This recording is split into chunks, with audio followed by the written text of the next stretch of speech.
Hey guys, what's up? It's Alec Torelli, and welcome back to an episode of the Hand of the Day. Today's hand comes from one of our Alec's Academy graduates, Kevin, who's playing a 2-5 cash game at the Morongo Casino.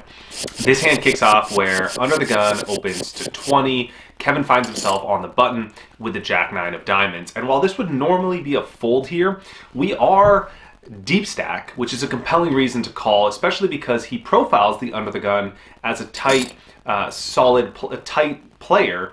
And having a hand like Jack-9 is great because you can bust the tight range of your opponent who has hopefully something like aces or kings. I'd rather have a little bit stronger of a hand, or a hand that plays a little bit better, maybe something like a 10-9 suited or a Jack-10 suited, which always makes the nut straight.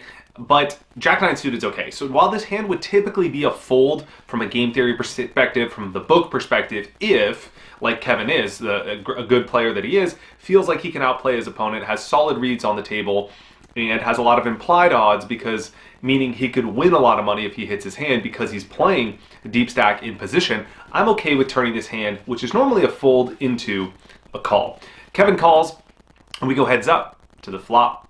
The flop comes down king, queen, 8 with a complete rainbow board, and the under the gun now checks. Now here is where I want you guys to think ahead about what the best play is. If you're going to just do a one and done strategy, I'm not really in love with this type of bet strategy, because a lot of the hands that your opponent can raise with under the gun and then check the flop are going to call one bet. Maybe he has a king he's slow playing, maybe he has a queen which he wants to just get the showdown with, like ace queen or queen jack, or maybe he has a hand like jacks, 10s, or 9s which are vulnerable, but he's probably not going to fold facing one bet. He might even have a hand as weak as ace jack or ace 10, which are also going to check call one street at least. So if we're going to bet this flop here, we have to have a subsequent street plan to continue betting the turn in the river. That's a fine strategy if we're going to adopt it. I'm okay with that. Otherwise, I'm okay with doing what Kevin does and just checking behind on this flop to avoid getting trapped by our opponent and just trying to get pick up some equity on the turn. Or if our opponent checks again on the turn, we could go ahead and bet. Kevin checks the flop, I'm okay with it, and the turn comes down to 5 of diamonds. Our opponent now checks again. So checking once could be a deceptive play and could mean that he's trapping, or it could mean he has a hand that has showdown value, which he's going to call a bet with. But checking twice is almost always a clear telltale sign that our opponent doesn't have a monster. So I would eliminate a lot of hands from his range here. Hands such as a king are very likely to check twice. Hands that are slow playing, like king, queen, kings, queens, ace, king, or aces, definitely not going to check twice. So I would narrow his range of hands that I put my opponent on down to something like, the best case scenario, something like ace, queen, and more likely jacks, 10s, 9s, or something like ace, jack, ace, 10, maybe even a bluff like he's going to give up with, like ace 4 suited, and he's just giving up. So at this point, we picked up equity. We have a chance to win if we're called. We can win if a 10, maybe, or a diamond comes on the river. And we have a lot of fold equity, because against the types of hands our opponent has, they might not call a bet. Kevin opts to bet 15, and here's where I critique this bet a little bit here. I like the macro framework to bet, but I would much rather see a bigger size. So go 25, 30, 35, because remember, what you want to think about when you're betting is you want to ask yourself what you're trying to accomplish. We want these weaker types of hands like pocket 9s or ace jack to fold, and if we bet 15 into 40, our opponent, you always want to think about the situation from your opponent's point of view. Our opponent is now getting 3 to 1. He needs 25% equity. He's going to call with these hands because we both check the flop. He's going to get to the river, and then he's at the river, he might call again. So it's better to bet bigger, force him into a tough spot, and build this pot, because then he sees, wow, if I call 30 on the turn, I have to call 100 on the river. He might just give it up on the turn. So I'd like to see us apply more pressure here, bet bigger, and hope that our opponent folds, which is what we want to accomplish. As played, we bet, our opponent calls, and things get interesting when the 10 comes on the river.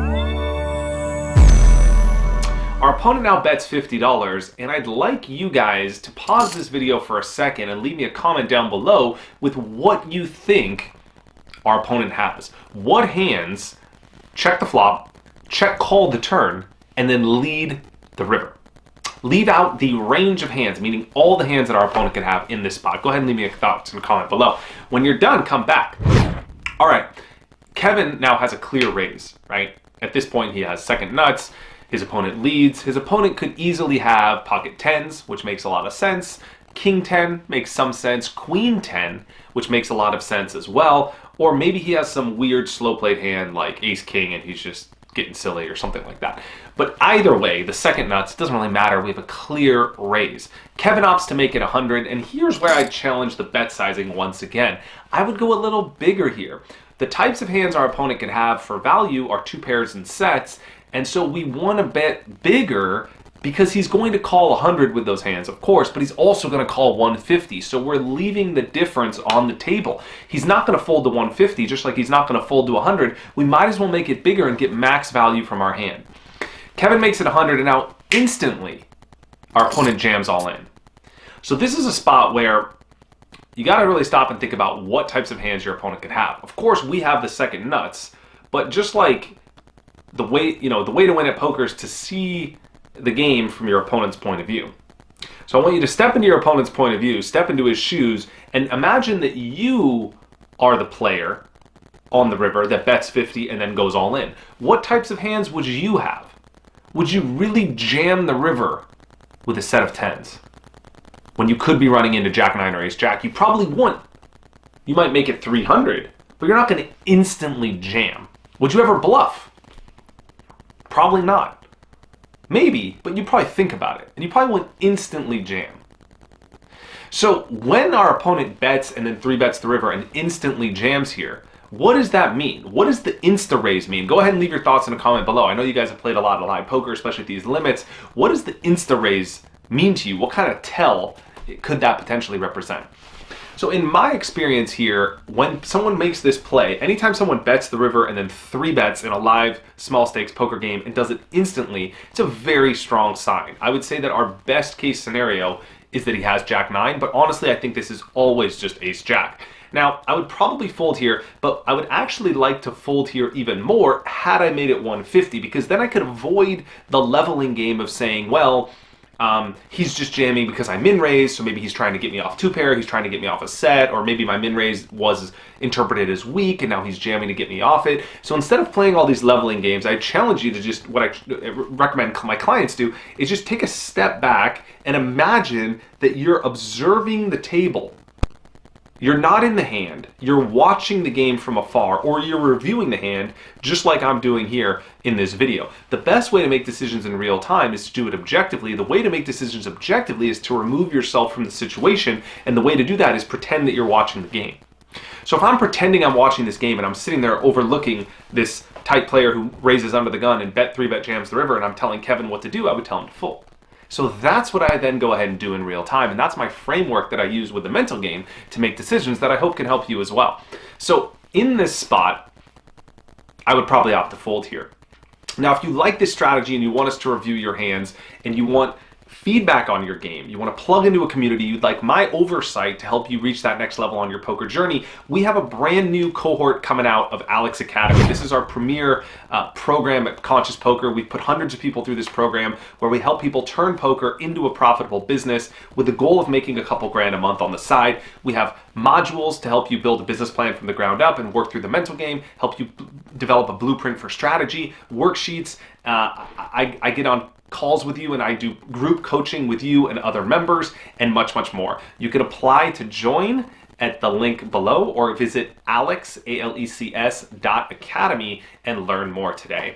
So thank you for your attention, and I would love to help you on your poker journey, so definitely check that out. Now, back to the hand. Kevin opts to fold this river, which I actually really like. So we won't know the results. We don't know the results of the hand, but definitely leave your thoughts in a comment below and let me know how you would have played it as well. Hope you enjoyed this video. Be sure to like this video and subscribe to our channel. That really helps us know that we're putting out content you like. Get this video shown by more people so we can continue to produce awesome content like the hand of the day for you at Conscious Poker. I'm Alec Torelli. Thanks for your attention. I'll see you in the next one.